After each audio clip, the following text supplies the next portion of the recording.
Wendy Richter. I'm gonna fuck you up. We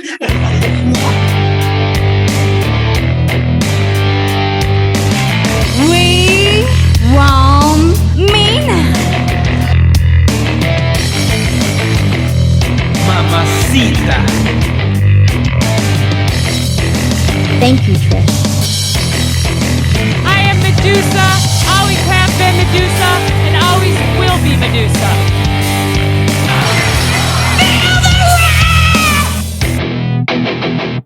That too, it was gonna come out anyway. I prank bitches. Call me David.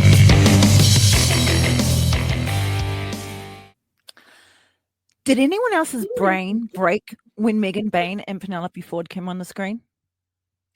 Kiara, what's up? Welcome back, sickos. I am Bex, and this is episode 8 of Don't Call Me Diva. We talk women's wrestling. AEW Women's Wrestling, to be precise. We are in video, so you can get all the full experience of my jibber jabber and audio on YouTube as well, and all your podcast providers. You might need to scroll a little bit, because even if you type my full name, well, not my final name, our full name, you kind of like lose us in the scroll. But just keep scrolling and you will find us. We run down the weekly episodes of Dynamite, Collision, Ring of Honor, and I take a look back at the shows from AEW from the beginning. We also discuss a women's wrestler from either the Diva era or the Attitude era, WCW, as it was, TNA's Knockouts, and some indie wrestlers who faced AEW roster, who faced the AEW roster. Sometimes there is news, sometimes there's a guest, but always there is fun. We discuss lore, we make up lore, we fantasy book, and we waffle off on tangents. This week is me, so let's fucking go, sickos. Woo! How do you like that, people? I have myself a snappy little intro. I'm proud of myself for that one. Woo! So, what did you think? Did you like it? Because that's what we're keeping, okay? Is it good? Woo! I love to watch the AEW women's roster blossom. How about you? It's been growing since the beginning. And if you need any catch up on the women's roster at all of AEW, go check out our previous episodes. In episode 1, I tell you all about me and my little journey into being a wrestling fan. And we go through all the roster with all their little bits and pieces, okay? But if we come upon anyone new, we'll run them down. Okay? Love you. News? We've got news. One of my favorite divas, Melina, is celebrating 20 years in wrestling. Congratulations, diva. She is having an event called Divas in Drag, which is held on the 17th of April, which is a Wednesday, which is International Sickos Day, but we'll get to that later. It's going to be in Las Vegas, so if you went, let me know and let me know how it was going. Alexis Mateo will be there, the drag performer. There will be a meet and greet with a bunch of like diva eras, so like Layla. Didn't really know much about Layla. She was on while I wasn't watching, so it'd be fun when we get to her. Jillian, who I cannot wait to talk about the whole facial growth boogeyman thing. I hope it doesn't turn out to be problematic, because in my head, it was brilliant and it made me crack up. Melina's Open Invitational Battle Royale is the main event, and other matches are Kid Bandit, Jamie Senegal, who I'm pretty sure we will come across in a AEW match sometime. Aaliyah James and Hingsley, 2 women I don't know. Jazzy, because it's Jazze, so I'm assuming Jazzy, or it might be Jazz. Perry versus Lara Dominatrix. X Massacre, which is a cool fucking name, versus Maserati. We know about Maserati. We talked about her in episode 6. climax of this show, she was tagging with Jordan Blue against Diamante and Athena on Ring of Honor. Well, it's basically Diamante. She like murdered the two of them, and then Athena came on and went, ha ha! It was actually quite brilliant. The tag match on this event is J-Rod and Kelsey Heather versus Nikki Van Blair and Frankie B. Woo! Women in wrestling, we are celebrating it. I love it. Now, that is a lot of new names for Don't Call Me Diva, and I would love to do like little mini dives into them right now, but later on we have a battle royale coming up, and in the look back, and there are a lot of new names back there, so we're just going to hold off on them for the time being, okay?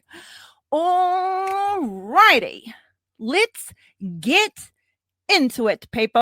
Bring the boom, shake your boobs, it's dynamite. The crowd is hot and replica belts are shining under the arena's lights. We're in Baltimore, Maryland at the corporate something or other sponsored arena. Not necessary. People have signs, lots of AEW shirts are in the crowd, and of course the adorable no fucks given Orange Cassidy kid is here. Baltimore loves wrestling, and I love wrestling Baltimore fans. Yes, that was absolutely the way I wanted to say that. We open up with a Death Riders promo, and the first line that comes out of our dear world champion's mouth is actually putting over the entire AEW roster in his own little Moxley way. So thanks. Marina once again has the briefcase. She's in white t-shirt, black pants. And Claudio and fucking Yuta are there as well. Pac, of course, is only dressed in his battle undies, as is tradition. Not women's wrestling news, but we hope Pac, fave of the pod, has a good recovery from his legit ankle or foot injury that he suffered during the match with Swerve. He's a fucking he's a good cunt. He was in a lot of pain, but he got back into the ring and he got, and he took the pin so they could like finish the match like clean and shit. And it was, I wish that man all the healing goodness, because he's fucking awesome and he has one of the coolest intros in wrestling. But I am moving on because that was a big digress from women's wrestling. Marina comes out with marks for his fight against the incredible Katsuyori Shibata from the Ops. She is jacked. I don't know if it was just the lighting, but her shoulder muscles are popping and her arms are ripped. She has a problem. Well, she is a problem, but I love her.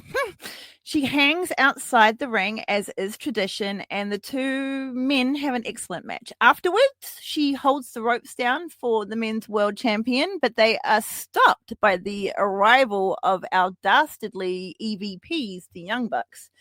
Mox looks at Marina, and she is eyeballing the EVPs. Like, she is contemplating ending them right then and there. She doesn't care that they're her bosses at all, considering the ones who hate the Young Bucks for real hate them with a burning passion. If Marina just said fuck it and hurdles towards the EVPs, getting them in a one-arm choke and another one in a fucking leg choke and ended them right there, I wouldn't be surprised. Wouldn't have been surprised at all. Would the problem Marina Shafir be their god if they did that? Therefore, AEW would be their paradise, them being the AEW haters who hate Young Bucks so much. And if Marina Shafir went and murdered them, would she then be their hero? That was a long way of saying that, but you get what I mean? Instead, though, Mox calls her off and they get the fuck out of there. So no murdering is going to happen of the Young Bucks today. They blah, blah, blah, blah, blah, and we move on. The remarkable looking Renee Paquette gives us some beauty to this highly dramatic episode of Dynamite so far. Renee is gorgeous in a black tank top, black and gray checkered pants, it looks like, and friend of the pod, the silver belt, is back. It's made out of a material that I don't know the name of and I can't Google, but it was also like, women will know, someone will know, anyone will know, fashion people will know. You remember those fucking purses, like little like coin purses back in the day, and they were shiny, but it was a material, and they're really expensive now because they're vintage. Anyway, if you have any idea what I am fucking rabbiting on about, please let me know. I'd appreciate it. Oh, yes. Our friend, the Silver Belt, has been on the show a few times, as Renee likes to bring her out. So we'll be seeing her often. Her hair is up in a loose bun, and she is interviewing Penelope Ford and Megan Bain. Back to what I said at the beginning of the show. Whoo! Respectfully. Megan is statuesque in maroon and has her complimentary headpiece on top that goes gorgeously with the very small amount of fabric that the Megasis has covering her very gorgeous muscular body. That's what I'm going to say about that. My girl Penelope is looking fine in skin tone corset lingerie top, which I did actually find out the name for what these things are. Bustier! Ha ha! With black lace detailing and those hot as fuck black leather pants or whatever they are. I mean, I like to think that they're fake leather, so we're just going to go with that. Oh, boy. That was a moment. Penelope Ford opens up the interview with statements on Bain's recent loss, but it is Penelope who retorts while Megan stands statuesque in all her glory. Penelope makes it clear that it was just a taste of defeat. The super bad girl puts everyone on notice that nothing is going to stop Bain, especially, apparently, a loss to Toni Storm. Megan suddenly breaks out of her stance, pushes everyone aside, standing straight in front of the camera. Bain gives us her own words. I will make you bow down. Penelope slides right in and is like, see what you did there? Perfect full stop. And we fade away. I'm scared. If I was a women's wrestler in the AEW roster, I'd be scared. I'd be very scared. I don't want Megan Bain to make me bow down. Well, do I? No, we're moving on from that. We fade out to Boston. We get a whole promo for Spring Breakthrough, which is going to be in Boston next week. We are celebrating an AEW milestone, which we will be talking about a little later.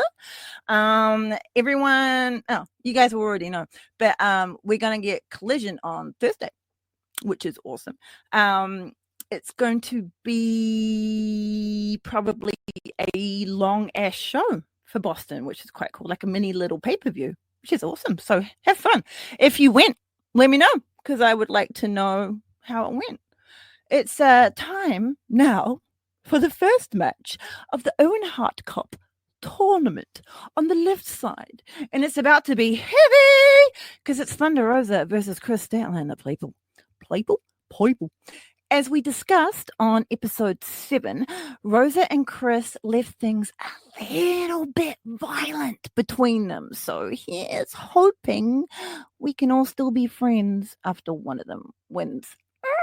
We get an extra gift. It's our world champion, Timeless Toni Storm. She will be joining the commentary team, and we'll be watching the match. Not for intimidation, mind you, but if anything, as a cheerleader for the women that are fighting in the ring to face her. She's a big fan of the women's roster, as we have previously said, and I'm sure she'd be happy to be facing either Thunder Rosa or Chris Statlander. We will see. Of course, this means that our dear announced team, Tony Schiavone, Taz, Excalibur, will be turning into corpses on regular basis. So I hope they have a defibrillator handy. How did I come up with that just on the cuff? Go brain. It's the caffeine. Always the caffeine. I normally, as you know, try not to quote the world champion, as she is full of gold. And I want you to go watch it for yourself. But there is just one little thing that I found quite amusing that I'll be mentioning. And when we get there, I'll be mentioning it. Disclaimer on myself. That drum roll sounds the entrance of Timeless Toni Storm, and the crowd stand in welcome of our world champion. Luther is out first, and then Timeless floats to the stage in a fabulous mood, looking ravishing in black and white. Timeless is wearing a long black sequin silk coat with black feathers along the collar, black bedazzled bikini top, and bloomers. Your girl loves herself some bloomers. Oh, they're so fucking cute. Her wrist is cuffed in pearls along with her throat, a simple small handbag, and the big glorious world title belt around her waist. As Timeless approaches the announce desk, she spies an issue, hands Luther the championship, and crawls along the announce desk, pardoning herself as she goes till she reaches her chair at the end of the desk. A celebratory pose for the camera and for the crowd. And then our world champion pops their headset on and gets comfortable. The announce team are now on the final boss stage of commentary. Will they prevail? No, probably not. For Timeless is a formidable foe and might cut them some slack. They crack themselves up enough during picture-in-picture that their defenses are pretty low when it comes to tomfoolery. The first thing that comes out of Timeless's mouth is so out of left field that she's already won already. Fucking perfect. All done. The next 7 minutes are going to be a bloodbath on commentary, I swear. Thunder Rosa. I can't do that very well, but I had to do that at least once because it's so much fun. Thunder Rosa is out first, and she is gorgeous in baby blue. She is in full cowboy getup with some sexy chaps, white booty shorts, blue crop top, arm sleeves of the same color with fringe and matching cowboy hat. Woman's got it all. She is Texas, but I'm getting Care Bear vibes, so I'm going to go with that. Her sugar skull paint is white with hints of blue in her lips and eyes, enhanced by glitter. Her long hair is out and flowing. It's looking fabulous. This is the beginning of Thunder's quest for the world title again. She's made this very, very clear that she really wants to have another shot at that title again. And in her mind, she's going to win it. That's good. The winner of the Owen Cup tournament gets a big-ass trophy, a pink title bout. This certain shade of pink, by the way, is the Hart family's color, just in case you don't know. Back through the days of the Hart Foundation, they adopted this color, and then it followed through with Brett and Owen and with Anvil through their singles run. Anvil's daughter, Natty Neidhart, who is a current wrestler in the World Republican Wrestling Entertainment Company. She is always in like pink and stuff too. So yeah. So that's why it's pink, by the way. Sidebar, speaking of Nettie, she, and I'm only saying this because I was so like, I'm sorry, what? When I heard this, she is going to GCW, which is Game Changer Wrestling, or in my head, Good Cunt Wrestling. She's going to be competing at Josh Barnett's Bloodsport, which is her first match outside of a WWE anything in like 18 years. She's facing Yamashita Miyu. Miyu is a multi-time champion and has won many championships over in Japan and was the first ever Tokyo Joshi Pro's Tokyo Princess of Princess champions. Tokyo Joshi Pro is an all-woman sister promotion to DDT, which is Dramatic Dream Team, which is where Katsuyori Shibata, where Takeshita comes from. Her most recent, and Emi Sakura, her most, her most recent was her second run with the Princess Tag Team Championships there with friend of AEW, Maki Ito, which they just lost March, just gone. She uses a lot of kicks, does Miyu, and the move and lots of moves from her mixed martial arts background. So Miyu started off young, so she's been doing it for a long time, just like Natty. But she was pushed like to the top of her promotion pretty much from day one, really. Her third reign at Tokyo Pro's top title, Princess of Princess champion. Whoo! These indie promotions, well, I feel bad calling it indie promotion. These indie promotions, some of them really do waffle on with the titles. I mean, who am I to say about waffle? Was epic. The 319-day reign was ended by Shoko Nakajima, who we saw Nakajima in the first fight for the Fallen, tagging with B. Priestley against Riho and Dr. Breaker. Everything all comes around. Yamashita's finishing move, just in case you want to know, is really cute. It's called the Crush Rabbit Heat and is a running knee strike to the skull. A reverse roundhouse kick, which is called a skull kick, and her submission is the TRF, a tough rolling hook, which is a modified arm lock. What the fuck does Crush Rabbit Heat mean? I have no idea, but it's fucking hilarious. Yamashita also wears pink. Ooh, so perhaps this is where this rivalry spawned from. The Hart pink versus the Joshi pink. Anyway, moving on. Speaking of pink, back to the Owen Hart Cup tournament match. She signs there's this little like dude at the corner of the thing, and he has a little like, thing for them to sign with a little thing. And she's like, she's sweet. She signs the kid's sign, and then she yoinks someone else's sign and holds it up as she enters the ring. It reads, "Women's wrestling is alive and well. Thank you for the proof of life.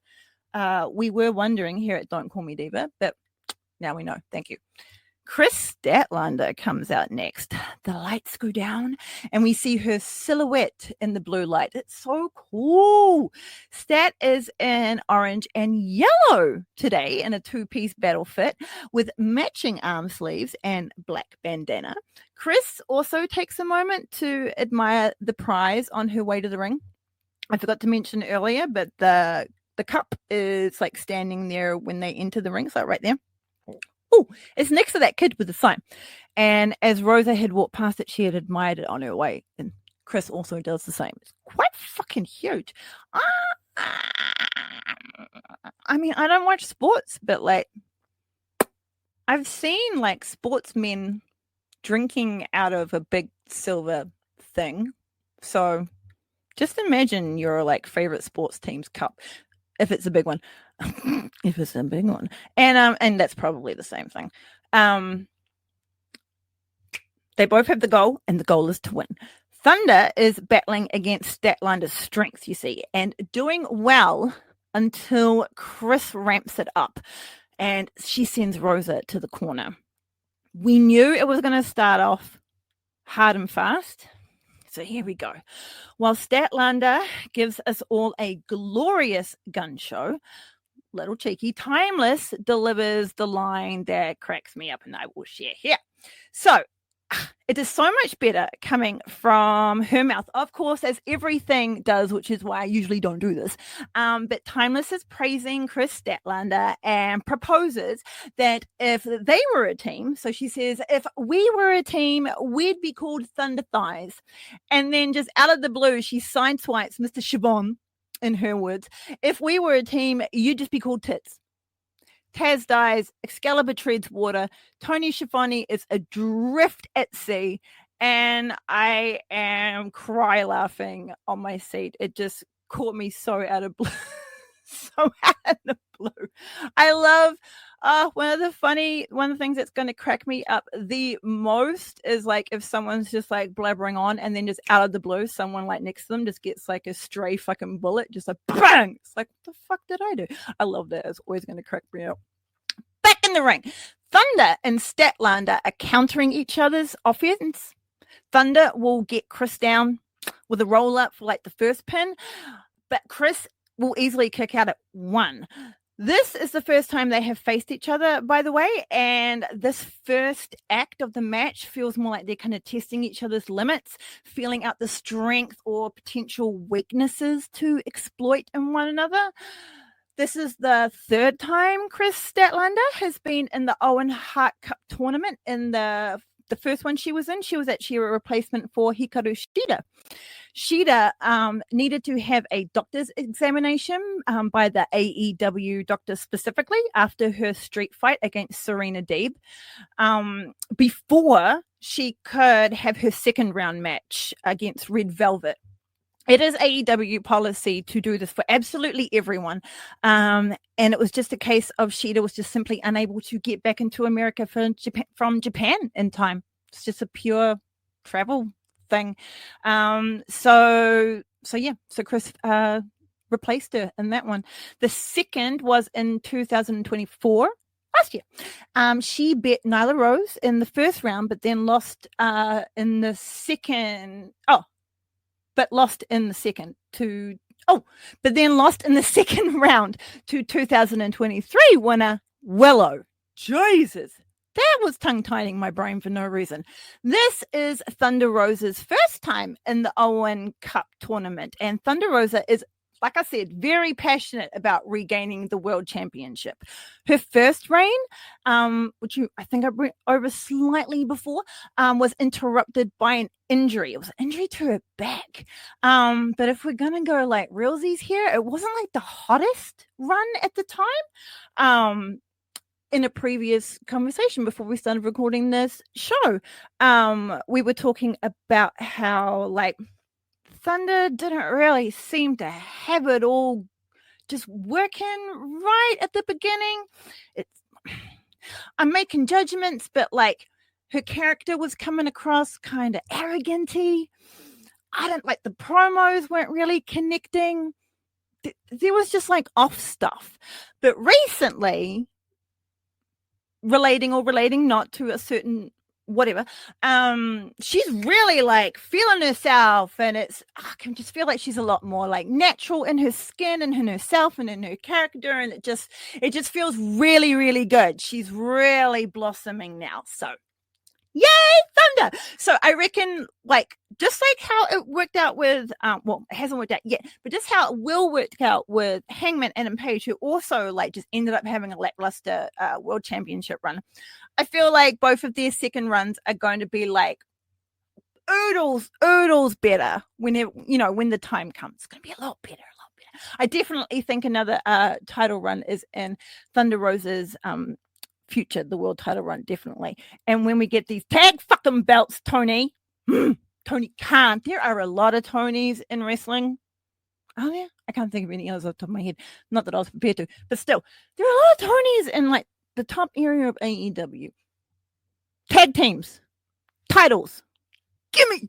Thunder tries to slow Chris down with an armbar submission, but Chris can still use her powerful legs, and she gets up from the mat and pushes Thunder to the corner, where Rosa receives a sharp chop to the chest. Ooh! Thunder tries to gain some distance between her and Stat, but Stat isn't cooperating and keeps sprinting back at Thunder, using her strength to knock Thunder down to the mat. Oh, I felt so bad for her. She's not like a little weakling, but like Statlander has this like ability to like fling people around. Like there are some like Megan Bain does, right? And no matter who they are, they can just make you look like a fucking a little rag doll. Stat can't help but gloat, and she poses for our world champion, who appreciates the view from ringside. Thunder Rosa is not out of harm's way yet, and she would eat a back elbow body slam from Chris. But as she came back in for another attack, Thunder Rosa instantly stops her with a stiff roundhouse kick to the side of her head with a "Feel the thunder, baby!" Thunder has this new hand signal that she uses, and it forms a lightning bolt. I'm not going to do it for you on camera now because I can't quite remember how it goes, and the audio people wouldn't be able to see it anyway. But imagine your fingers doing some sort of thunder bolt, and it may or may not be the same thing. So anyway, and with that, she races towards Chris, who is lounging on the bottom rope, but she misses the kick. Stat has seen it coming, and she rolls out of the way and avoids the move. Phew! Thunder is down in the ring. Statlander goes to deliver a springboard elbow drop from the apron to Thunder inside. But as she comes over the top rope, it's now Thunder who rolls out of the way, and Statlander crashes to the mat, landing hard on her hip and elbow. Again, she rests against the bottom rope, and Thunder takes another chance. Thunder races at Statlander, but without the whole flilly-flary of the feel the thunder and the whoop-whoop. Thunder races back at Statlander with even more fury, and this time she lands the missile dropkick square in Stat's face, almost decapitating her. Oh my goodness, the Stat fans would have died. We would have needed some sort of moment in memoriam. But thank goodness it didn't. This brings a big happy smile to Rosa's face as Statlander tries to regain herself on the floor. She's very happy with herself. But Thunder launches herself back again with a flying Bronco Buster looking movie kind of thing. Basically, it's a flying puss to the face, so to speak. Rosa gets up with a battle cry as the crowd cheers and our world champion lays on the compliments, this time now to Thunder. Thunder Rosa gets Chris Statlander back into the ring and pins her. Statlander is able to kick out at 2, though. So not quite yet. All right, now these two wrestlers start slugging it out, both already feeling some fatigue from the match's very intense beginning. Like we were, bam, right into it from the word go. Chris lays Thunder out with a DDT, and Thunder slowly rolls herself out of the ring and onto the floor. Statlander poses again while the crowd start dual chanting for the women, which I like. Thunder is still on the floor while Statlander goes to lay some more punishment into her with some stinging chops to Thunder's chest that awoke her dead ancestors in the Tijuana graveyard, I swear. Chris takes Thunder by the head and they go walkies around the ring. Stat stops to slam Rosa's face into the side of the ring and then gives her a not so dead rising chop this time. That one just pissed Rosa off and she turns the table on Statlander, delivering to her own chest a chop of Thunder's own. Thunder takes hold of Stat's hair and rolls into the ring to break the ref's count, and then brings our world champion a gift ringside, a spicy little double titty slap to Stat's chest that takes all the air out of her. Thunder then goes to Timeless, who appreciates the show, and she gives her a nice warm hug, and then she just can't help herself by saying that she loves her, but she's coming for her title. Rosa is very focused on becoming champ. I'm trying to get this through your head because she's really trying to get it through our heads, and she doesn't quite realize that, yes, Thunder, we understand. Will it turn into an obsession? Will the obsession grow dark? I don't know, but I'm here for whatever happens. The two wrestlers continue to brawl on the floor while the ref threatens them with his 10 count, and the crowd chant Thunder Tits to the joy of everybody. Thunder gets a knee strike into a downed Statlander, and Chris is hurting real bad by now. Thunder rolls Statlander into the ring, but she gets rolled up for a cheeky little pin by Stat before she can capitalize. Thunder kicks out at 2, but Stat is pumped back up and lays in more hard shots to Rosa's bod. Going in for another pin after giving Thunder Rosa a tilt-a-whirl backbreaker, Thunder still kicks out at 2. Stat works on draining Thunder's stamina, because this is the only way she's going to get her down, and gets her in a rear naked choke. Timeless calls the entire women's roster a bunch of slop tarts, which in our world champion's opinion is probably complimentary despite the Urban Dictionary's very unflattering description of the term. Chris gets Thunder down and lands a standing pop-up elbow drop to her. But then she lands far too casually over her torso for the pin. No matter how confident Stat thought she was with that, there was no way Thunder was going to stay down with such a lax pin, and she kicks out at 2. Rosa, though, cannot fight off Statlander's flurry of offense, and she finds herself being flung from one corner to another with immense force while Taz sings the Bee Gees. I don't know why. After the second rough whip into the corner, Thunder tries to fight back, but finds herself face down on the mat with Chris on top of her trying to choke her out for another time. I mean, it's a good fucking... Thunder tries to alligator roll out of the choke, which is a fair plan, but she is unable to and gets a few kneeses to the faces from Chris Statlander. Rosa tries again though, but is unable to break Stat's grip. Statlander pounds down on Rosa's back while we pan around the Owen Hart Cup. Stat goes to the ropes, but a hurting Thunder meets her there, pulls her legs from underneath her, pancaking Stat down to the mat face first. Rosa feeds off the crowd who are giving everything to her, and she starts laying in forearms. And equally hurting Stat right now is really regretting her decisions. A message to the kids at home from our world champion completely destroys the life left in the announce team and probably everyone backstage as they all corpse on live television to the amusement of yours truly. Thunder runs at Stat and takes her out with a rope-assisted spinning head scissors takeover. Yeah! Thunder gets Stat to the mat with a beautiful Northern Light suplex, and she holds her down for the pin. No dice as Stat kicks out at 2, but she's not out of danger because Rosa pounces on her and puts Stat in a cobra clutch, a submission that uses the opponent's own arms against them. Chris eventually shifts her weight, gets Thunder onto her back like a backpack, and she runs backwards into the corner turnbuckle, and that completely breaks Rosa's chokehold. Brilliant thing to do if you're strong enough.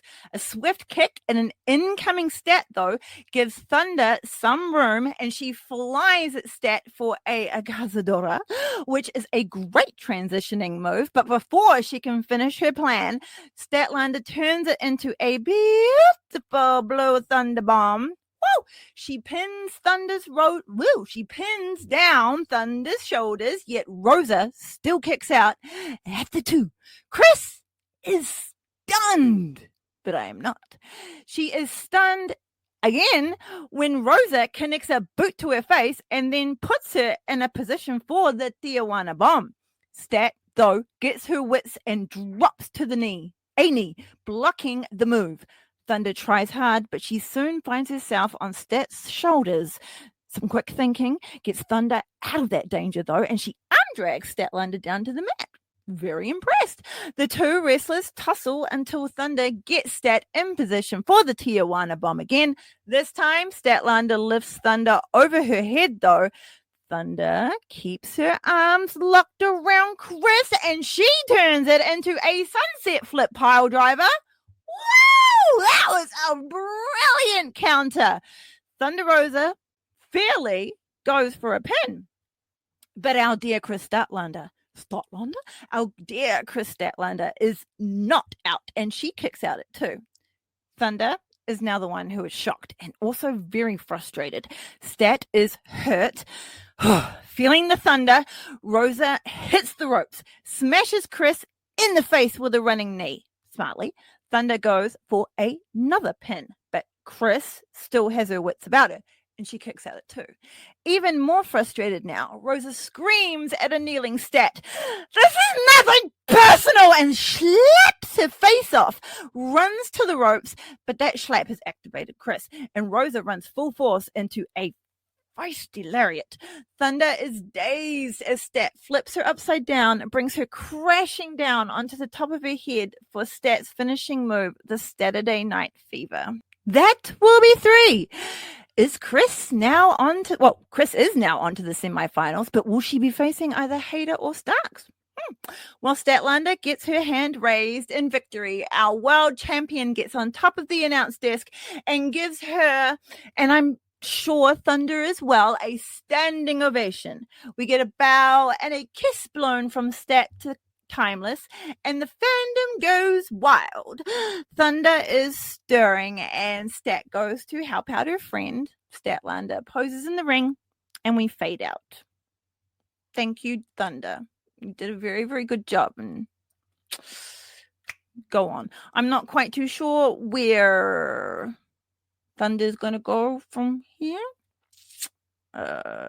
She is still rocking the baby faceness, and I think a heel turn wouldn't be great for where she's kind of going right now. I hope she doesn't get defeated in herself for not moving on, because I mean, you know, she's like a veteran, but Chris is tough. She's a tough component. Well, she's a tough component on her fight to the World Championship. So unfortunately, there is no Owen Cup tournament victory in our dear Thunder Rosa's future, but we'll see what happens. That was Dynamite, people. Did you enjoy it? Let me know. Are you ready for Ring of Honor now? Let's go! We have a problem, and it is by the name of Marina Shafir. But first off, she is not in action, but she accompanies her husband, Johnny TV, to the ring, who is in a 6-man match with MXM. And that person is our wonderful Taya Valkyrie. Taya is gorgeous and black and thigh-high, white boots. Her yellow hair is like, it shouldn't, but it looks amazing. Taya's jacket is black with like one arm white. It's that perfect, like no one else would wear that, but it's amazing on a wrestler kind of thing. The match is hilarious. Mansoor and Mason are amazing. Madden is fine as fuck, but we're moving on from that. They win their match, pull off the best pin I have ever seen this year. Oh my god, like if you just go and watch the match, it's fun. But the pin is gorgeous. It's a great opening match. The Death Riders theme hits, and Marina stalks out from wherever the Death Riders come from. It always seems to be a different place, but it's out the back somewhere. She's ready for violence in her green pants, black jacket, and her hood is up. Her opponent is... Oh, wait a minute. Who is this queen? Nixie XS? She's pale. She has colorful gear with gold as the main character running through it. She's looking great. She's got black sheer tights there, sparkly. Gold and white boots. Her hair is teased for the gods. Her contours are like an 80s goth. Who do we have here? All right, so here's what we know about Nix. Is it Nixie XS? I think it's Nixie XS. Did I say that right the first place?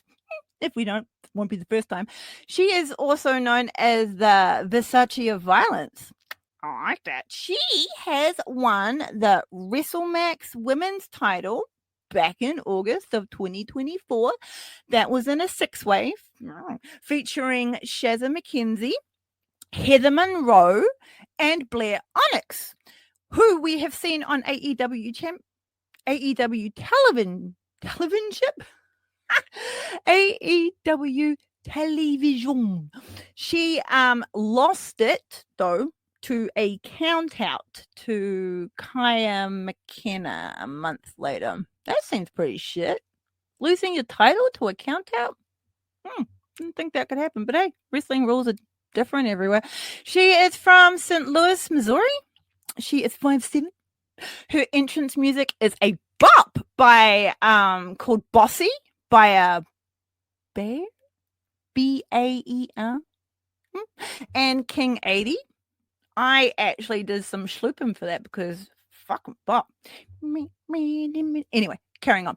It also appears that she has obtained the Memphis wrestling title currently by Illegal Yoinkage, and I am a fan of Illegal Yoinkage by heels of titles. It's one of my favorite things. Sidebar, slowly just came to me. Not probably like everyone's like cup of tea, but back when I was watching WWE, I was actually a big fan of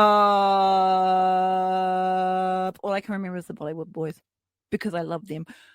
Who the fuck was that guy?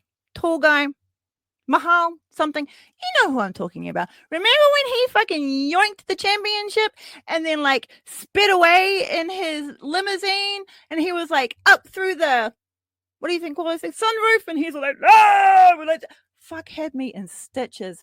I love me a good fucking heel running off with the title. Ha! Brilliant. Moving on. Let's see how she handles the problem, since she seems to be a little bit of a heel herself. Well, Nixie, I gotta remember to say that. Nixie shows no fear and sticks her hand out for a firm handshake of honor, as is tradition. Marina, does her thing, but she does not let go of Nixie's hand afterwards, and she quickly toe trips her. Marina then judos the living fuck out of Excess, never letting go of her wrist until she picks her up to dump her body onto the mat.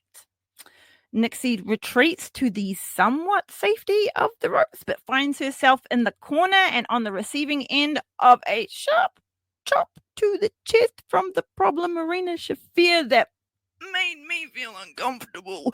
After being flung to the other corner, Nixie crashes to the mat. Nixie claws herself to her feet and stands face to face with Marina in the middle of the ring. Gotta give it to her. She's like fucking got that, lack of a better term, moxie. With Marina staring her down, unmoving, Nixie lays in multiple stiff forearm shots to Shafir, which probably would have laid out any other woman, but not Marina. She doesn't budge until Marina decides that she wants to stop this, and she just pump kicks the fight right out of Nixie. Marina pretzels her up and brings her to the mat for her brutal submission, Mother's Milk, a jiu-jitsu submission, which is basically smothering the person to death with your boobies. Nixie instantly taps out, but Marina, the sadist, keeps it on for an uncomfortable amount of time until she decides to let the hold go. But that's only because she wants to go and intimidate the ref. The Death Riders music plays while Marina glares at absolutely everybody.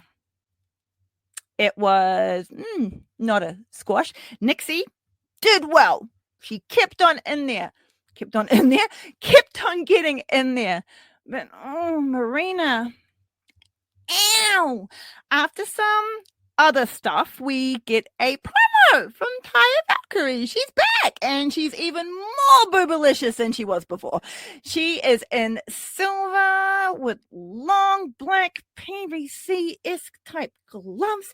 She wants the Ring of Honor television title, but to get it from Red Velvet, who is still the current champ, she first has to beat La Catalina. This match will be next week. I wonder if Catalina beats Taya, if she will then be able to face Red Velvet. That, my dears, is for Ring of Honor next week. So we will find out the answer to all of those questions. Well, that was our Ring of Honor this week. Better than last week's, since last week had none. But as we all know, we don't need any more content for that one. But what did you think? I thought it was great. I always love seeing more indie wrestlers come, even if they are being murdered by the problem Marina Shafir. Bravo. Hope they got good money. Right. Are you ready for Collision? Wow! I'm going to sit down and watch some wrestling. My time is fun and happy there. Saturday nights and Bane are fighting Athena, Willow, and Queen Aminata for both Monet. Anyway, we are in Springfield, Massachusetts. It went great. Not being rude, but after Baltimore, woo! You guys are about a 7, but like Baltimore is at like about 100. You guys are about a 7 and it shows. But never mind, we're not going to sass on the crowd because fair enough. Well, anyway, after Nigel McGuinness saves the life of our dear Tony Schiavone from certain death, we get graced by an amazing timeless Tony Storm. Our world champion, as she gives us a remarkable promo. I mean, when did she not? Luther stands behind her proudly with the world championship displayed lovingly in his arms. Behind the whore we all adore. The Timeless One is still in her perfect glam from Dynamite. She gives us her A-plus top tier Ichiban 2 Meki promo, making hilarious but delivered real straight quips on each of the wrestlers who are left in the Women's Owen Hart Cup tournament. Everyone gets some stern words from the champion, apart from Statlander, who just gets a whoof, what a woman, and then moves on. I often say this, but as of recording of this episode, this is my current favorite funny promo from Timeless Toni Storm. My favorite current passionate one is the big one when she reveals that she was still timeless all along. I was really emotional that day, but I for real bawled my eyes out with that. I was like, oh my God, it's just all so amazing. It was brilliant. Unfortunately, big emotions make me weep from the eyeballs uncontrollably. It's sometimes annoying, it's sometimes embarrassing, but hey, what the fuck? Ready? Are you ready? It's time for Jamie Hayter. She's facing Billy Starks. Hayter's going to kill you. Sorry, Starks, but let's be real for a second now. You're good, but not enough to beat this bad bitch. I got really into the songs this week. In case I forgot to mention, it's Jamie Hayter's music, and she is the first to come out for this first round of the Owen Hart Cup tournament. Bitch! Confident Jamie is in gorgeous orange, while Nigel continues to scold Tony on commentary. Jamie basks in the glory of her fans. The mid-2000s is suddenly here, and that can only mean one thing. Billy Starks is coming to the ring. No relation, by the way. She is in red and black battle gear tonight. Billy is also full of confidence, and fair enough. She's faced tough opponents before, but looking at Hayter, I'm getting some fucking predator prey vibes going on here. We'll see what the match starts off strong, both wrestlers feeling each other out until Hayter scares the living shit out of Billy as she comes fast off the ropes with an incredible incoming lariat. Starks sees it coming, and just in the nick of time, she retreats backwards to the ropes like, fuck! Hayter absolutely loved seeing that, and she kisses her beautiful bicep in appreciation. Billy seems mad at herself, but she gets up and manages to trick Hayter into shaking her hand. Jamie is then whipped into the ropes, and the two women go at it until Hayter runs full force into a beautiful spinning back kick from Starks. Now Billy is happy again. Hayter rolls under the ropes to the I almost did it again. We got to be careful of that little slip up. I'm not going to be doing that. She rolls to the apron, holding her jaw. Hayter and Starks duke it out over the ropes until Starks kicks Hayter's feet out from underneath her and gives Jamie a kick to the side of the head through the ropes. Ooh, Hayter has a very tough head, and just because she may look shooketh at the moment doth not mean that she is. Billy thought she was, and found out the hard way that she wasn't by diving through the ropes and being sucked in the face with a stiff forearm from Jamie Hayter. After adjusting herself, Hayter grabs Billy by the hair, missiles her limp body straight into the barriers ringside. Billy tries to shake it off, but soon finds herself being dragged towards the other barrier that's protecting the timekeeper in the dock area. It's a very dangerous part of the outside area. People can either come in from there, or you can get whacked into there. To try and stop whatever pain was coming her way, Billy puts her arms out and uses the barrier to hoist her legs up onto Jamie's shoulders. Not quite too sure what she was going to do, but it was an attempt. Hader takes just one moment and then lifts Stark's legs off of her and just catapults Billy Starks over the timekeeper's desk and just into oblivion. After breaking the 10 count, Hader goes to retrieve Billy, but gets her head slammed into the barricade for her troubles. It seems that Billy has been able to shake off whatever was fucking messing her up before.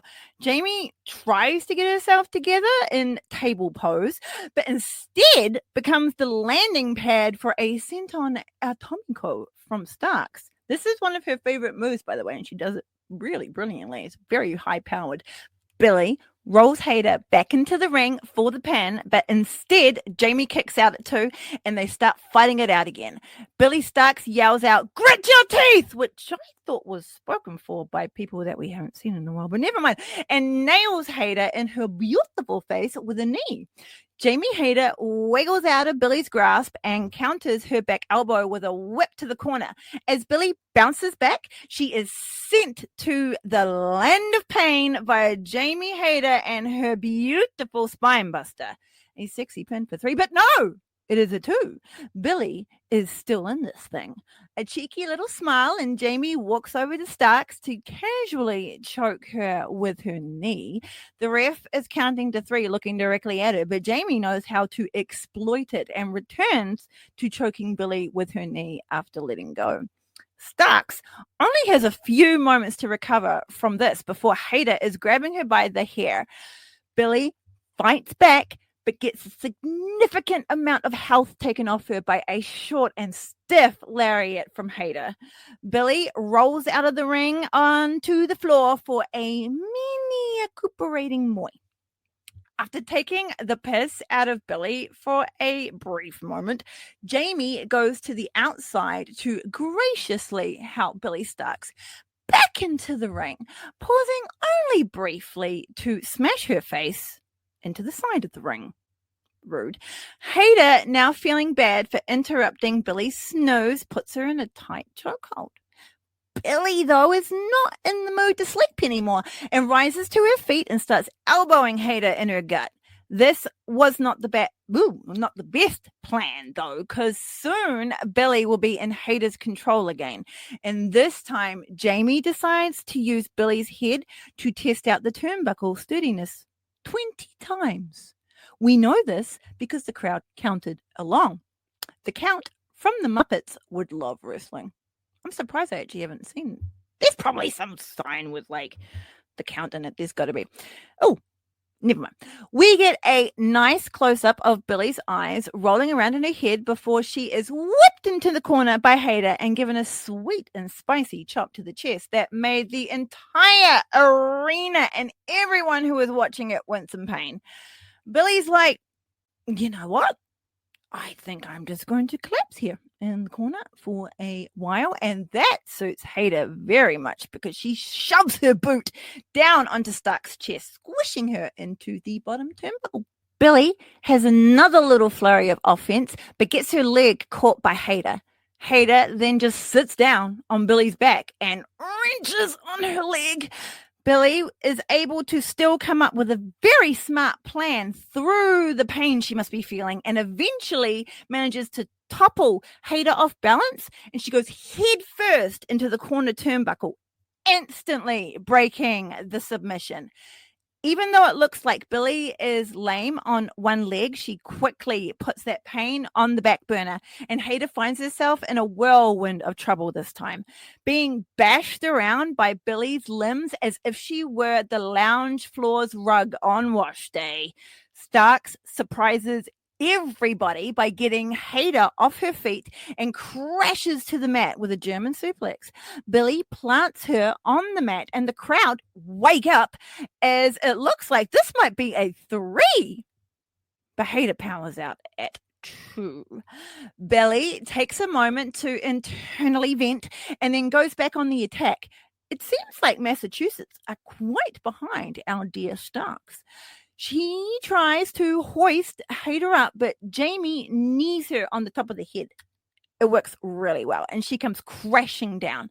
A few more knees to Billy, and Hader goes for the ripcord lariat, but it's avoided by Starks, who quickly takes advantage of the situation and slams Hader to the mat with a gorgeous Snapdragon suplex. Add that one to my fantasy moves set. Yes, definitely. That and the swing blade. Love it. Without letting her go, Billy stretches Hader out on a surfboard on the bottom, a weird chin lock on the top kind of submission. Look nasty. Eventually, Hader powers out of it with a snapmare, which was very smart, and then she lands a running knee to the side of Billy's face and goes for the pin. Billy, still in it though. She's young and she's full of vigor, and she kicks out at 2. But Hader's back on her. Before Starks can think, she's up on Hader's shoulders, and Jamie brings Billy's neck crashing down onto her knee for a brutal ushigoroshi. Jamie connects with Billy's head via a sliding lariat and pins her again. That almost didn't come out of my mouth. Where was that going? That was rolling around like I had some sort of whiskey. Billy proves her toughness by kicking out again at 2, though. She is rewarded by taking multiple unanswered forearm shots from Hader, and she eventually collapsed to the mat. Jamie Hader tries again to end Billy Starks, but she hits the boost button, she being Starks, and counters the move with a cheeky little backslide into a pin. When that didn't work, Billy used strength from fucking somewhere to lift Hader up for a twisting net breaker. This might be it, folks. Once again, Starks might just win this thing. It's a lax as fuck cover, though, and that messes Billy up, and Hader easily powers out at 2. Woman, bad. Hader isn't getting off the mat, though, and Billy does take this opportunity to hit her with one more power move, and she heads to the top rope. She's successful at nailing Hader with her senton atomico, which I told you was very, very highly powered. And this was another real close one, but Hader still manages to kick out at 2.99 this time, but still kicks out. Hader drags herself to the ropes and gets up. Billy comes after her, and both women are now on the apron. Why? Why, Bex? Why today does every time you want to say on the apron, we have a moment of, okay, coming back. Billy gets sassy with some fans, before laying a stiff forearm to Jamie's jaw. Both wrestlers try to murder each other now with power moves, but everything comes to a halt once Hader connects with a headbutt, and Billy is out on her feet. Hader's got a very tough head. That was the sound of me. You probably can't hear them, but stop whacking your own head. And then Hader did something to Billy that made everything in the world around me stop. I shit you not. I honestly don't know how this is for realsies right here. I honestly don't know how these people can do this and not legit fucking die. But holy flying fraggles, yo.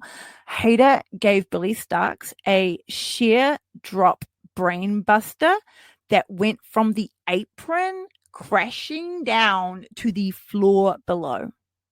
Now, let's build that in our minds, shall we? Come with me. The ring is roughly 1.20 meters or 3 to 4 feet off the ground. Jamie Hader is 1 meter 73 centimeters or 5'8". Billy is upside down on Hader's shoulders, so let's take away about 30 centimeters or a footish to account for the overlap. So what's that? 2 meters 63 centimeters or something. That's about 8 feet in the air, and she lands flat on her back. Hader's going to take like a 4-foot bump herself, but damn! No, thank you. The chant very fairly of "this is awesome" finally gets legs as the two wrestlers are still on the ground in what can only be a mountain of pain. The ref is counting them out. He gets to 9 and both women burst into the ring to make the count. Both, I'm sure, wishing that the other hadn't made it. It turns into a slugfest now in the middle of the ring. Hader switches us up, switches it up with a thrust kick that takes Billy by surprise, and it's quickly followed up by a step up enziguri. Billy, groggy, tries to block the move, but Hater adjusts and smashes Billy back down onto her knee for the Haterade. Locking Billy's arms in place, Hater winds up the lariat, slams her to the mat with the Hater. Oh, I'm sorry. That was meant to be Hate Breaker. Now it's the Haterade. Man, don't you hate it when you fuck it up, especially when you got it written right in front of you? Anyway, we're moving on. We're not going back. Right into it. 1, 2, 3. Jamie Hayter wins, and she is on to the second round of the Owen Hart Cup and will face Chris Statlander for the battle of Juicy Muscle Women, with only one of them going on to the finals. 1 second. Where it is going to go down here? Wait with me one moment. This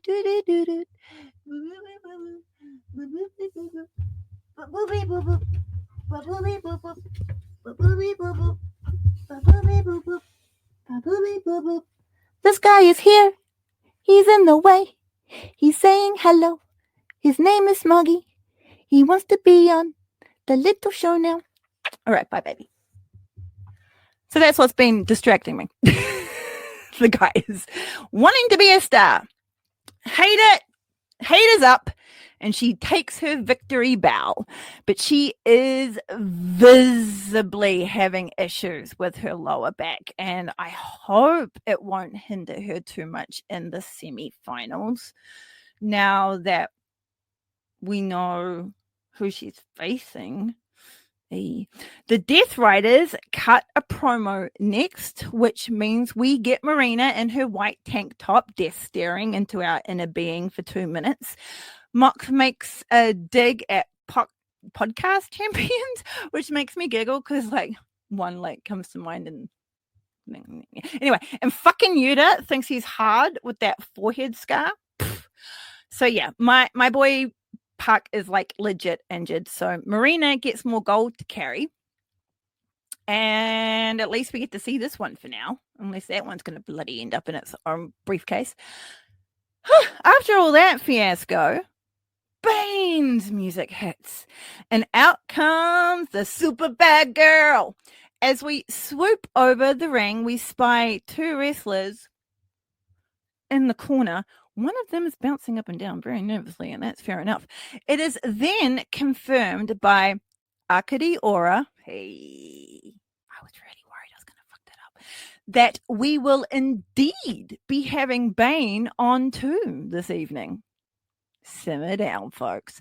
My girl Ford is in a dark purple bustier. My new word, with gold leaf around the cleavage. She is rocking her black street battle pants, and she sasses herself down to the ring. Megan is killing me in her deep burgundy and gold battle gear. It looks so good on her. Bane is always put together magnificently. After my second favorite entrance is completed and I shake myself back into focus, we find out who these 2 lucky competitors are. Lucky, she says in air quotes. LMK, in case I didn't quite say that right, lights up like a Christmas tree when she hears her name announced, which is quite sweet. And Kelly Madden seems rather confident, which is good because she will be the first one who faces Bane. Kelly Madden is from Jersey. I don't know why I said it like that. And has fought in AEW 3 times before. What's with these accents? And she is gorgeous in purple and black. Ellen Kay is bright in pink and blue. She was in a tag match against Timeless Tony Storm and Mariah May over a year ago when Rampage was still a thing. And she was on Dark a few times. Little Mean Kathleen is, I love that name, is from Taunton, Massachusetts. Why can't I say Massachusetts without doing this with my lips? Anyway, the bell rings and Megan flicks out her mane of hydrated, crimpled hair. Kelly's body is beaten to biscuit crumbs by the Megasis, and her head almost gets knocked off by a dropkick. Megan drags her body to the corner, and a very brave LMK tags in. I'm sorry, Megan didn't drag her body. Medan dragged her own body to her corner, and the brave LMK tags in. Megan walks up on LMK, who is threatening to fly at her from the top rope, yelling at her, "Come on!" Told you this LMK was brave. And she goes, "Okay," and she just launches her body at the Megasis. A flying crossbody, though, gets caught by Bane, of course, and then she is sent on her way by being flung over the Megasis's head. LMK hits the mat and then instantly retreats to the corner. There. The Megacyst smushes them both individually and then together, picking up LMK and hoisting her to her shoulders. She then takes out Kelly Madden with a lariat. She's like the mother you see at the supermarket that has like the screaming toddler under one arm, the baby on her hip on the other, and somehow she's still carrying an entire month's worth of fucking shopping. LMK comes down hard on Megan's knee. Megasis's knee. And as her two opponents writhe in pain, Bane circles them out, arms outstretched in pride as the crowd goes bananas. As my brain needs a reboot. What is going on? Blah, blah. Okay. It's this whole Megan, Medan thing. I got myself all kerfuffled, but we're here. Megan picks up Medan and drops her down onto LMK, who is still writhing on the ground with a fate's descent. Bane pins them both, and she gets the 1, 2, 3. Penelope, happy. Of course she's happy. The crowd, happy. Me, happy. It's all sweet as the Megasis poses in victory with the limp bodies of her opponents. With a bow down, she slams their heads back into the mat and kicks the invisible dust over their bodies. Quick little sidebar, the gates of agony are back, and that makes me extremely happy for future violence reasons. Yay! So Miss Bane is back. She is squashing bitches as we expected. We definitely expected. I like the 2-on-1 squishity doodads. It's a little bit, I don't know, it's just a little bit more entertaining in this kind of way. I mean, you know me, I don't like a boring squash match. You got to give me some sort of storytelling if you're going to squish someone. And there's storytelling, I think. Fuck, that was confident, wasn't it? I only said a thing because I was like, don't ask me to fucking explain it now because I can't quite remember. But carrying on. So yeah, I liked it. More Bane all the time. We'll see, if she is coming back on the championship run again. But I have a feeling she might just be having lots of fun kind of destroying everyone at the moment, which is fair. You know, you don't need any commitments. You don't need any pressures. You just want to, calmly murder people for the fun of it. I get it. I mean, I don't get it, but I get it. Athena is here, people! Holy flying fraggles, our forever champ, the fallen goddess, the Ring of Honor world champion is finally here for a match. She is wearing the spinning and non-spinning belts, and she comes to the ring in her traditional champion way. She's just full of animation. She's full of confidence. I love her. Athena is gorgeous. Oh, and her outfit rocks. She is wearing a multicolored vest and pink purple battle gear, all strappy and sparkly, and it's amazing. She is in her first round of the Owen Cup tournament against Feel the Wrath. It's Harley, and she matches the champion with holographic battle gear. This pleases me very sensorily. Harley is wearing her pink heart jacket, and I gotta say, as a jacket obsessed woman as I am, I'm not a fan of the pink heart jacket. It all starts off lighthearted between the two, each feeling each other out. Athena ramps it up by powering Cameron into the corner and then pushes her around a bit before playfully patting Harley on the head because she's a little shit. while Athena asked the crowd what on earth she could have done to deserve such boos as they're laying them upon her. Harley, miffed, puts Athena in a headlock and they get into it again. After a cheeky toe trip, Harley gets payback and pats the sitting goddess on the head. Now, Harley's face was that of unimpressedness when Athena did it to her, but Athena had the look of pure violence when the same was done to her. So she can deal it, but she can't take it. A flurry of gorgeous cradles from both wrestlers gives us multiple close calls on the pin. Athena is impressed with Harley's new skills. The fallen goddess is fabulous at working the crowd, no matter what the size. She panders for a moment and gets them to clap for our, realistically, MVP, Harley Cameron. The rascal of that champ, though, she was just tricking, and she grabs Harley's pretty little head and starts squeezing on it with a side headlock. Leveled up Harley, though, wiggles out of it and now has Athena in a side headlock of her own. Athena gets out and Harley does an excellent job of evading her. Getting out on the apron, Harley kicks Athena in the head, then pulls her through the rope so Harley can choke Athena with her thighs. The entanglement in the ropes, that is a no-no. So she only has until 3. But that sometimes can be plenty of time for an opponent to be weakened enough for a defeat. It's a good move, Harls. Keep going. Athena stumbles through the ropes to the apron, for clarity, but gets Harley instead, who wants to suplex Athena onto the what is that? What is that? What is that? Athena stumbles through the ropes to the apron.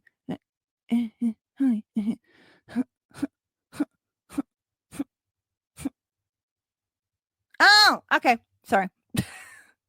I messed up some words. That's not helpful. Yeah,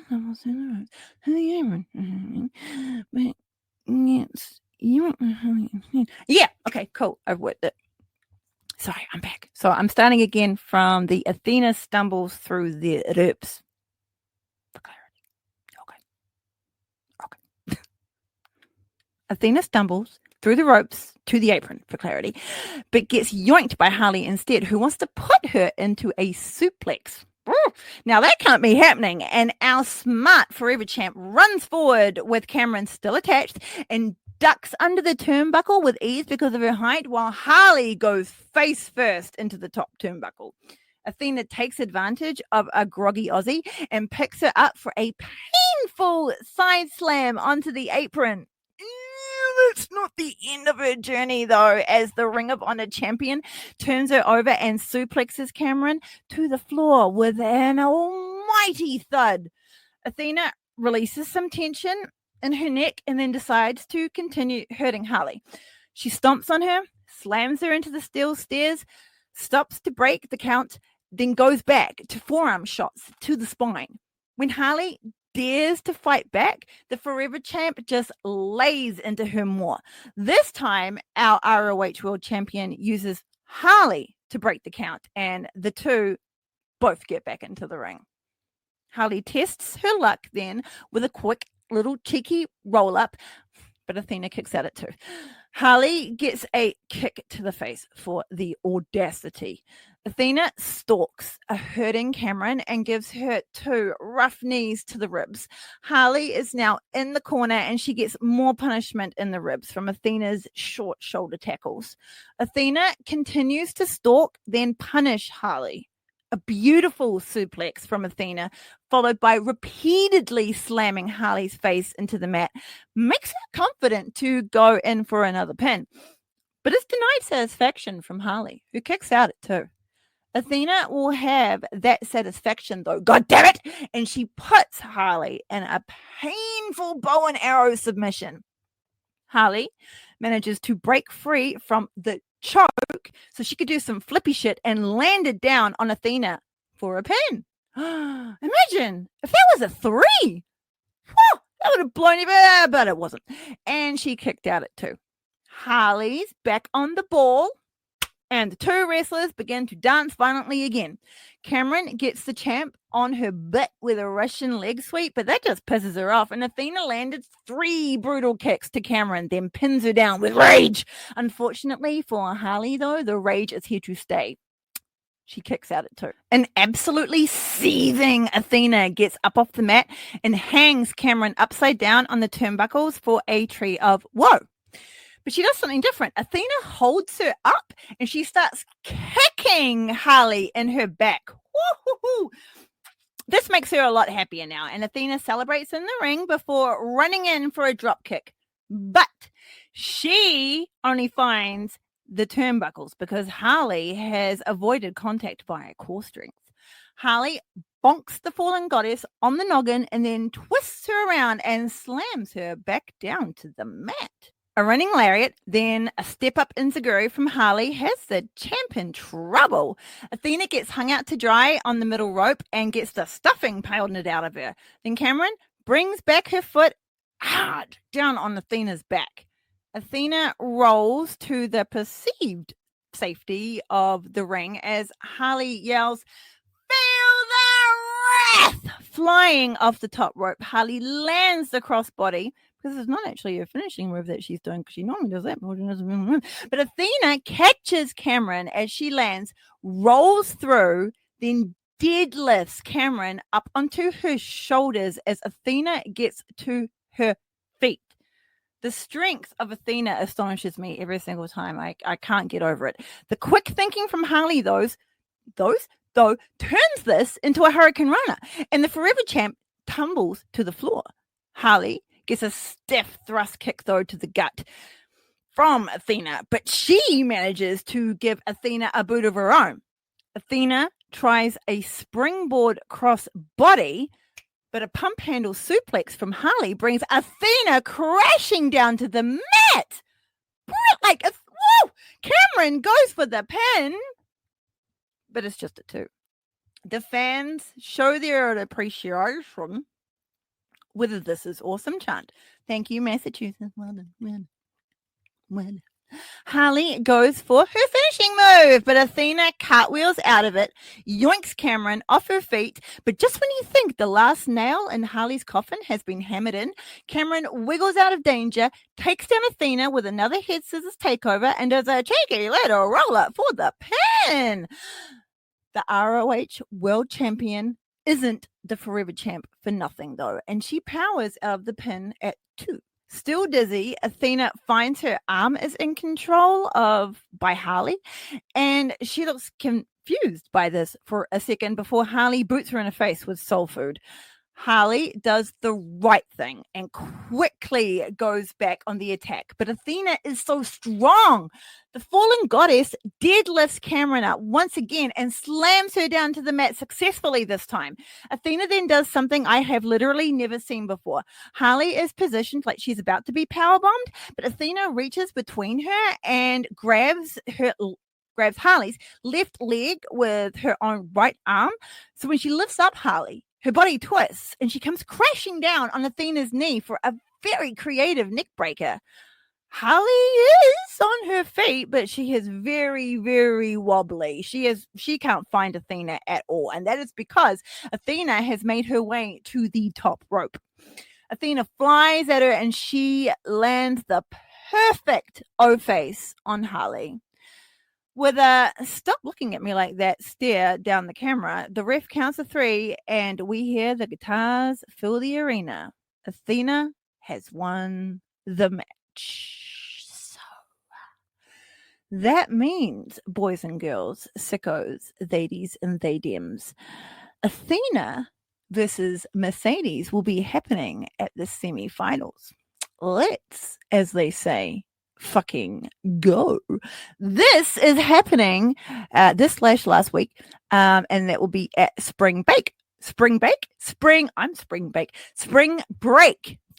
which is in Boston, the hometown of Monet. So Collision, like I said before, Collision is airing the next day. So I do wonder if Boston's going to get itself a little mini pay-per-view event. I bet the crowd is going to be absolutely fire for these two matches. And why wouldn't they? So going back to what I slightly mentioned before, I know it's silly, but I am genuinely excited about this milestone in AEW's journey, purely because a lot of very loud people were scoffing about its inevitable demise from like day one.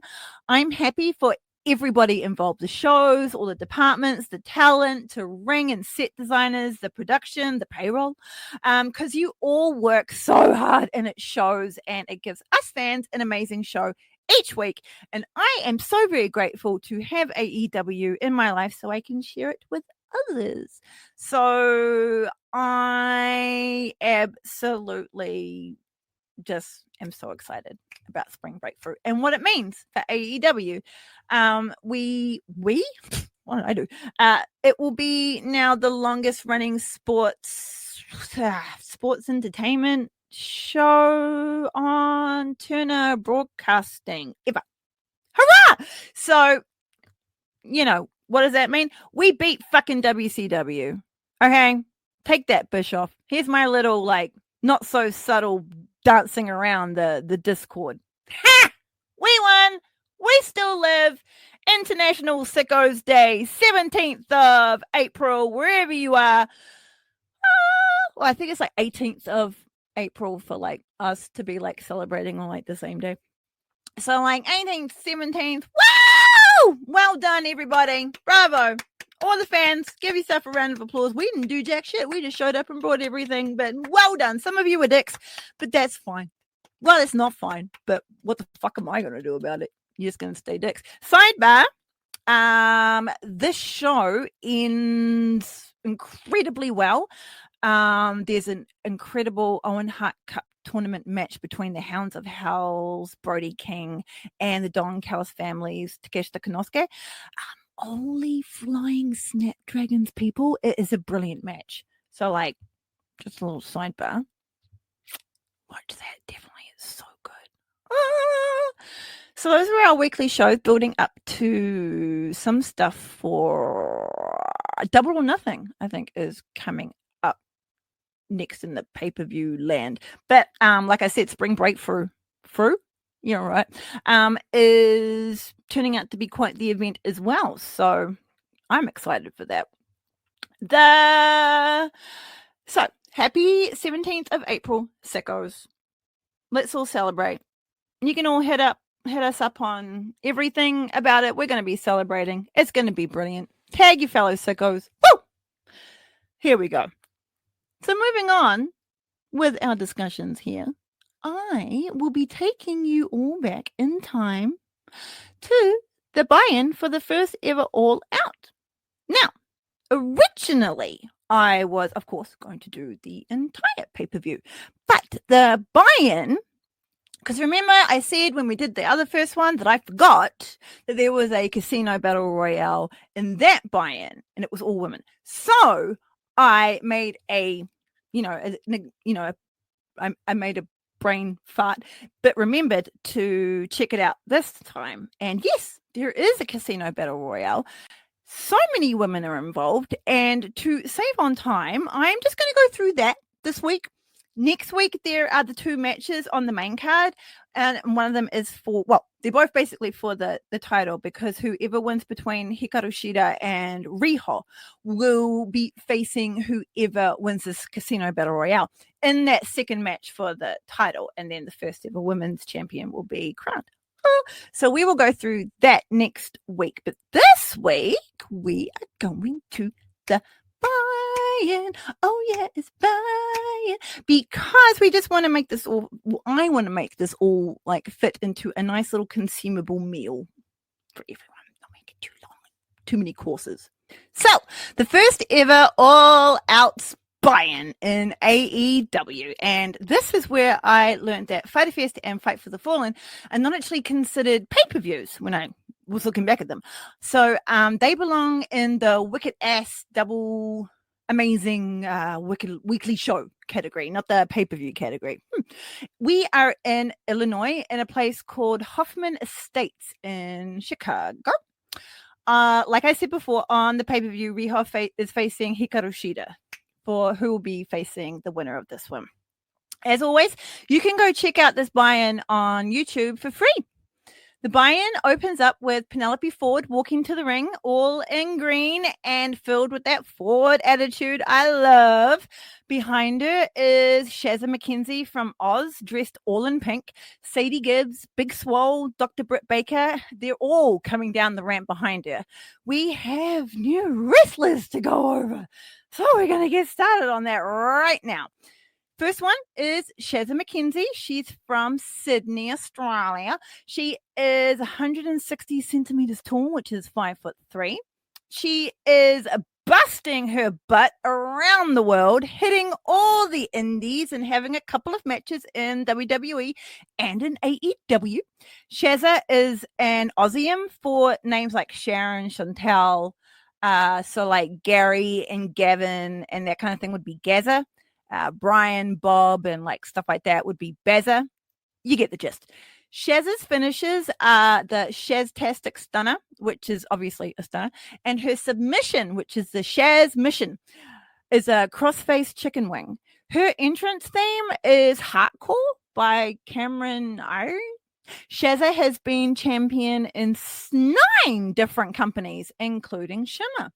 Her last match was her last matches in AEW were for the Winter is Coming Rampage and Collision shows in December 2024, so not that long ago.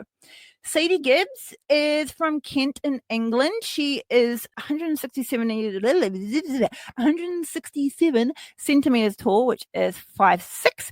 Her finisher is a moonsault. While she was with AEW, her theme was Undeniable by friend of the pod, Mikey Ruckus, and she has been DWA Ladies Champion. Due to COVID, though, she was released by AEW, and now Sadie Gibbs is retired. That damn COVID really fucked up a bunch of things. Big Swole is from Clearwater, Florida, and she left AEW in 2021, and unfortunately it was not an amicable split at all, and that sucks ass. Really sucks ass. I thought, I think that Big Swole is a great wrestler. I was a big fan of hers. She had some cool rivalries while she was in AEW, and she's very, very strong. Her finisher is the Dirty Dancing, which is a ripcord discus, forearm smash, and the spear. Her theme was Swole World by Mikey Ruckus. I can't remember it right now, but I'm pretty sure it was a bop. Nyla Rose is already in the ring. She's wearing purple and white, and she's preparing herself for the incoming wrestlers. Penelope Ford is no coward. Oh, I forgot to mention Brandy Rose and Awesome Kong are here. They're just hanging in the back, not coming to the thing. Penelope is the first to get into the ring via the top rope with something. I don't know. The camera cut away, so I have no idea what it was. I think it was a drop kick. No one else has entered the ring yet, and Penelope keeps taking down Nyla with her backhand spring into an elbow to the face. Big Swole then finally enters the ring, to Penelope's annoyance, and the two get at it till Ford gets knocked on her ass with a Dirty Dancing from Swole. Big Swole gets taken out by Shazza then with her Shaztastic Stunner. Shazza finishes the move in a split, and she poses all kawaii. This moment turned into one of the first memes of the AEW women's roster, because perfectly in shot, DMD knocks her block off with a kick to the head from like stage left. Brilliant. Shazza gets her revenge with some great kicks and knee strikes. She almost eliminates Dr. Britt Baker, but instead Shazza gets caught with a nerve lock, and the DMD drags her over the top rope by her jaw, and Shazza tumbles down to the floor, becoming the first elimination. Oh, poor Shaz. The difference between a casino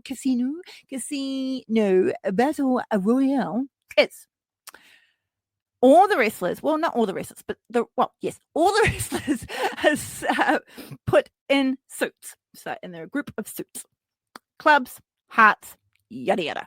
One group will start the match in the ring, although at this point there was only a Nyla in the ring, and then everyone was walking towards. But normally everyone kind of like walks out to the ring at the same time, and then we all get started when everyone's in the ring. at certain intervals, like a Royal Rumble, the counter will go off, and instead of like single people coming out, the suit will come out. At the end, there is a Joker card, and that's usually like a big like woo, but they don't come out until everyone else is in the ring. Eliminations are the same, going over the top rope and both feet landing on the floor. Penelope and Big Swole are still on the mat. Nyla Rose is trying to eliminate Sadie Gibbs, but she's not having much success. Nyla comes back and chokeslams both Gibbs and DMD, bringing them crashing to the canvas. No one can get one up over Nyla like Penelope could right at first. She was kind of taken off guard, and now she's on her game. Big Swole steps up to Nyla, pumps herself up, then lays a barrage of heavy shots to Nyla. A headbutt from Swole almost takes them both out, but Swole sorts it out and takes Nyla down with a Cazadora turn facebuster. Swole attempts a dirty dancing on roll, but Nyla ducks it. Gets her up in a fireman's carry. Swole is then thrown over the top rope, but she sticks that landing and she is still safe on the apron. Whew. Swole tries to come back in, but she is caught in a uranagi that plants Swole to the mat, and she rolls off the side of the floor and onto the floor, and Big Swole is eliminated. The countdown for the next participant starts. Participant starts. Penelope Ford feels the pain in the ring as Nyla Rose is just throwing her around. Sadie and the DMD are still in it, but they are legally chilling on the outside. They've gone under the ring. You can do that, by the way. You can like take moments out and like just roll under the ring and just be like, I'm just going to stay here for a little while. It's a very well-known heel thing to do. Our unlikable Chris Jericho is very good at doing this. He's very good at hiding and then sneaking it. Anyway, moving on from him. Penelope gets thrown out over the top and is eliminated from the match. The next group to come out is Tennille Dashwood, Evilise, B. Priestley, and now Brandy Rose and Awesome Kong. Here I was giving her sass before and they hadn't even come out yet. Look at me. Everyone gets in the ring apart from Brandy and Kong, who hang back on the entrance stage and just kind of watch. B. Priestley has no choice in where she goes because DMD races at her and knocks her down with a Luthez Prez and starts giving her the bash. Remember the last time we talked about them in that tag match? They got real heated with each other. Woohoo! It's still going. It's real shitty that like once again, COVID came in and messed up with B's roster visa. I mean, obviously because like a pandemic, but those two were really ramping up with a feud that could have gone somewhere cool. So let's run these down, Tennille Dashwood, she is another Aussie. She's from Melbourne, Victoria, Australia. Her finishes are the Emma Lock. I don't know what she calls it now. Surely it's going to be called something else. Emma was her, obviously her name in WWE. It's an inverted Indian deathlock, face lock. An inverted Indian deathlock, face lock. And the spotlight, which is a low drop kick to any part of the body. She was the Impact Knockout World Tag Team Champion with Madison Rayne. Madison Rayne is now with AEW. She has for like a really, really long time. I think she was even there from like the beginning. I think she was doing like commentary shit. Yeah. So like Madison Rayne's like a day one. She helps out with training and stuff, and she's been in like some few matches and stuff. Tennille has also 2 times won the Extreme Canadian Championship Wrestling's Women's Supergirls Championship. Was that necessary? Evilise is from San Juan, Puerto Rico. And I was such a fan of hers from like day one until she left. That was also under not the best circumstances. There was some unprofessional behavior that was on a taped show between her and Thunder Rosa, and the rumors, just rumors, that there was some like real life backstage beef. stuff going on, like some It tarnished her run. That shit on the tape show though was like the last straw, I think. Yeah, she was in a tag team with Diamante. They were great, as you could imagine. I mean, if you know Evilise, you can imagine. If you don't know, if you saw her, then you would imagine. She reminds me of she kind of Lita in a way, but like Evilise has more kind of like street violence. I'm gonna stab you in the guts kind of vibe to her, which I never got from Lita. Bless her little heart. Evilise has been the Shine champion 4 times, and she is the 2-time Lucha Underground Trios champion with other AEW member Angelico and Son of Havoc. So that's cool. Moving on to B. Priestley, who we did see in episode 6, but I didn't expound on her. So here we go. Her finisher is flawless victory. Flawless victory. I can't do that. Diving double stomp and a hang on. Hang on. Help is on its way. Sorry. What did I do? Her finisher is flawless victory, a diving double stomp, and fatality. Is it? Okay. Cool. And with that whole fucking Mortal Kombat thing that made me all confused. It's like, why am I now talking about fatality? Okay, we are going to go back to B. Priestley. We saw first in episode 6. Coolie bullies. We're just going to do the Here it. Let's go. B. Priestley, we first saw in episode 6, but I didn't expound. So here we go. Her finisher is flawless victory, which is a diving double stomp, and fatality, which is a double wrist lock. Her entrance theme in AEW was Top Gaijin by friend of the pod, Mikey Ruckus. Once we said visa issues made it so she couldn't continue with AEW crap. B. Priestley is half Kiwi, half Brit. She I don't know if she still does, but when she was in AEW, she was a book coming from Wellington, New Zealand. She's like half Kiwi, half Brit. B's family moved to Wellington, Aotearoa, New Zealand from England when she was 10. So the first 10 years she was all England, but she was trained in New Zealand in a local place, NZ Wide Pro Wrestling, and she debuted, which is still going around today. They just split off. Now we've got like CP Dub, Capital Pro Wrestling, along with NZY Pro Wrestling. She debuted at 16. 4 years later, she was out of here. Fair enough. And she moved back to England to further her wrestling career. Absolutely fair enough. If you got the visa, fucking do it.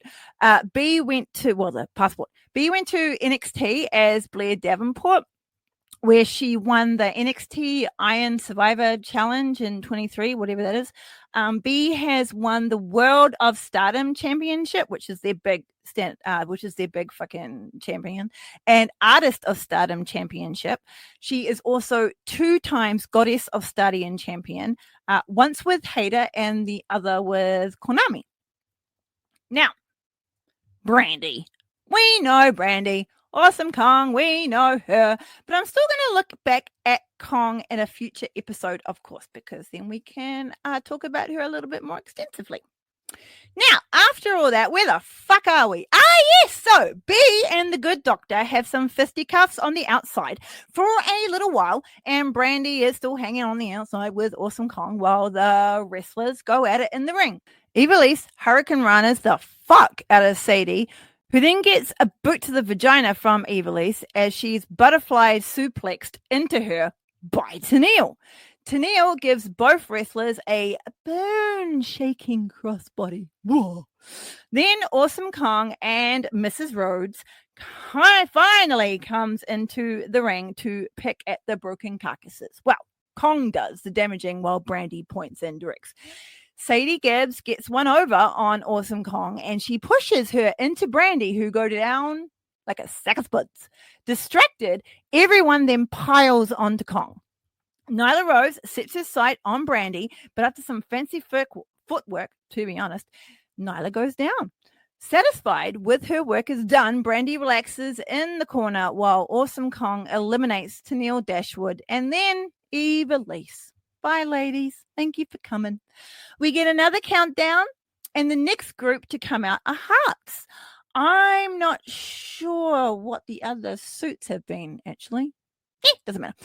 While Awesome Kong glares at the entrance to see who is coming, Kong is wearing a deep purple lipstick, by the way, and it looks gorgeous on her. Ellie, on the other hand, is dressed in gold and is sprinting to the ring like Roadrunner to take out Mrs. Rose as soon as she gets into the ring. Ellie starts laying into her, and we get Ellie and Brandy once again. We went over Ellie in episode 2, by the way, if you wanted to go have a look for that. Another one in this match coming down is ODB. She is a TNA/Impact Knockout legend. ODB, One Dirty Bitch, is now a very successful food truck operator of Big Al and ODB's meet and greet. The meat is as in food. ODB is from Minneapolis, Minnesota. Her finishes were the BAM, fireman's carry into a cutter, and a running power slam. Oh, so fireman's carry into a cutter and then a running power slam. Woo! She has a few entrance themes over her very, very long career. Her first was Bossy by Khalees featuring Too Short, which I'm like, fuck, nice. And she had Park It by Dale Oliver twice. I don't know who this person is. I'm About to Freak by Dale Oliver again was her longest theme. Once again, don't know who this Dale Oliver is. OBD is 4 times TNA Knockouts champion and 1 time TNA Knockouts tag champion with Eric Young. Don't ask. She was the captain of the first girls ice hockey team at her high school, which explains a lot. I thought that ice hockey would be fun for a while, but we don't ice hockey down here, and I moved on. Another legend is here by the name of Jazz. She has a warrior vibe within her. Her gear is on point. It's black and it's white and it looks amazing.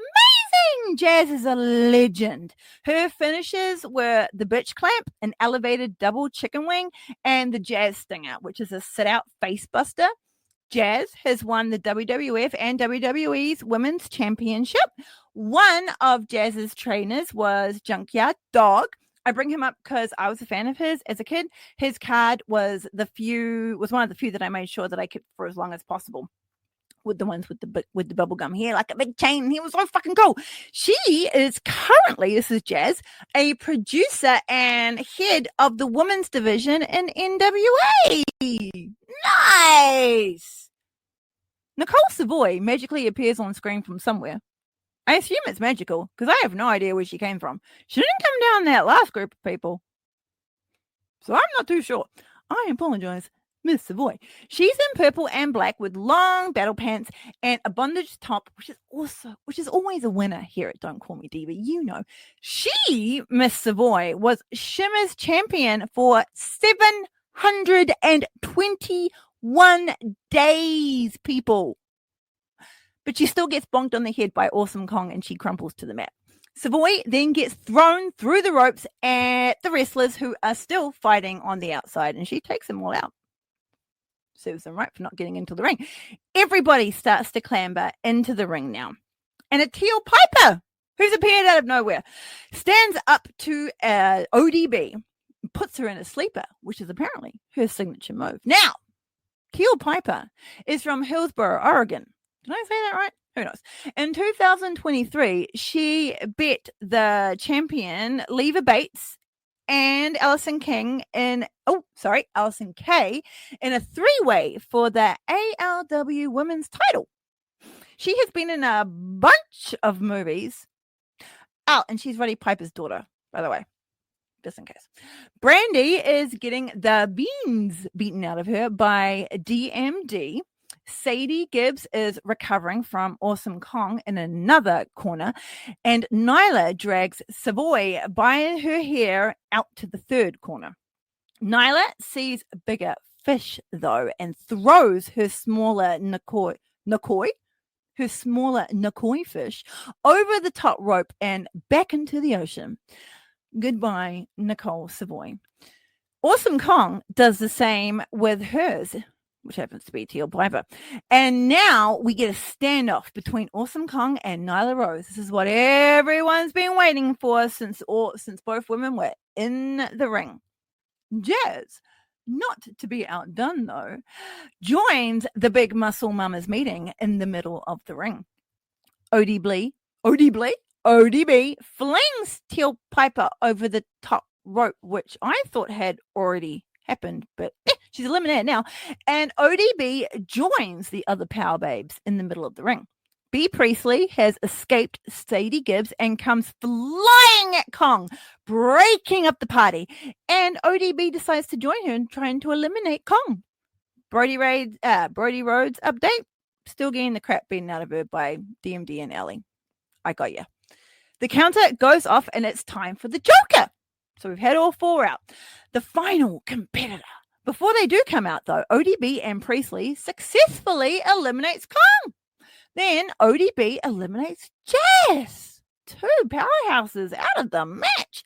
The entrance music is not familiar to me, but it's bass heavy and it's a bop. As soon as the name comes on the Titantron, though, the entire crowd erupts as it's Mercedes Martinez, a very dangerous wrestler. Brandy Chick, she's eliminated. Didn't see that happen, but I think it was a double team effort by DMD and Ellie. See you later. Mercedes gets in the ring. Ellie's like, fuck yeah, and races right at her. Mercedes spine busts the enthusiasm right out of Ellie, and she nopes herself out of the ring legally. DMD gets released Northern Suplex from Mercedes. Gibbs gets gifted a German suplex. B. Priestley didn't want to be gifted the suplex, but she got one anyway. And Mercedes soon beats the crap out of B with a brutal curb stomp that lays B out on the ground. Well, the mat ground. Nyla now stalks Martinez from behind her, gets her up in a fireman's carry, but Martinez wiggles out because she's real fresh now and gives Nyla her own suplex. This one is a Saito suplex. Ellie's back, and she's like, right, where was I? And goes back on the attack of Martinez. This time, getting her up onto her own shoulders and planting her on the mat with a lovely Death Valley driver. I love the way Ellie does this because she gets she gets her up and then she gets a little thing, she gets a little run up and then kabang! Ellie makes a mistake of trying to monkey flip Martinez, and she ends up flying over the top rope and is now very dangerously on the apron. Very close to an elimination. She avoids the attempt by Martinez to eliminate her, but Priestley comes out of nowhere, and then Nyla body slams Ellie to the floor, and she gets eliminated. Bye, Ellie. Well done, Ellie, but bye, Ellie. Sadie Gibbs! She's still here! She gets an extra boost in her tank from somewhere, and she starts taking out everybody until a boot to the face from B stops her. B wins the tussle between the two, and now Sadie Gibbs is absolutely released, which she is eliminated. And B is very happy with herself. Fair enough. DMD, B Priestley, Nyla Rose, and Mercedes Martinez are now all that is left in the ring. All four women just start going at it. DMD and Mercedes attempt to eliminate Nyla first, but a slip of good judgment from Mercedes allows B to get her over the top rope. Nyla turns the tides on DMD, and now she too is over the top rope on the apron. Both are hanging on for dear life, but a kick from B sends Mercedes to the floor, and now it's just the three. Priestley and Baker put their animosities aside just for a moment and start double teaming on Nyla. They whip Nyla over the top rope, but she holds on and saves herself for now. Both women look at each other because Nyla is on the apron and they run towards her. It's a bit of a dangerous idea, but I could see, they're thinking. But Nyla takes them both out with a cartwheel kick, which was very impressive. Very, very impressive. So basically, Nyla, like on the apron, goes for like a one-handed cartwheel, by the way, and both of her footsies splits off and whacks them in the face, knocking them out. Very, very impressive. A brilliant three-way match then kicks in as the final wrestlers fight for the spot in the upcoming World Championship match. Eventually, DMD wears B down and knocks her off the top turnbuckle, sending her crashing to the floor, and her women's title dreams are now halted. DMD got a gloat, though, and it bites her in the ass because Nyla is back up after the beating she took, and she is heading her way. She cannot see her, though, because she's too busy gloating at B. B grabs DMD's arm and pulls. Nyla picks up DMD and hefts her over the top rope. Eliminated. Nyla wins! She was there from the beginning, and now she will have her chance to win the first ever AEW World Champion.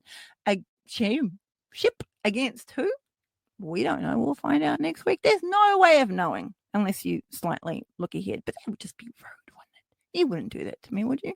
Would you? All right. So that's it, people. That is the end of our show. Did you like it? I hope you did. Happy 17th of April, sickos. On what I lovingly named International Sickos Day, as I mentioned before, I hope we are all hydrated, warm, loved, and full of that AEW wrestling goodness. Time for us to end the show here, people. You can hit us up on our YouTube channel.